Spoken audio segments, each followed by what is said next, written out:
ছোট ছোট অভ্যাসগুলো জীবনে অনেক বড় বড় পরিবর্তন আনতে পারে।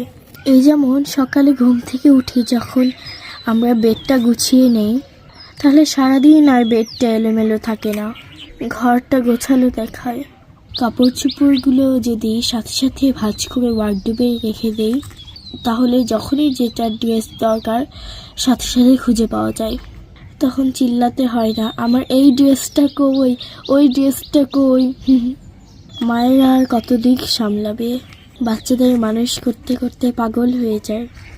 আমার ছোট বোনটাকে দেখেই আমি বুঝতেছি, সারাদিন শুধু এটা কেন, ওটা কেন, ওটা দাও, এটা দাও, এগুলো নিয়েই মাথায় রাখে।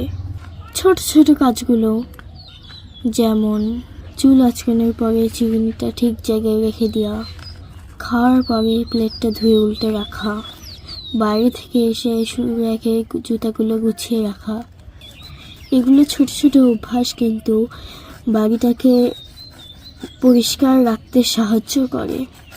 আমাদের আরও দায়িত্বশীল হওয়া উচিত, মায়েদের প্রতি আরও যত্নশীল হওয়া উচিত। মা ক্লান্ত থাকলে উচিত তার কাছে গিয়ে তার সেবা করা।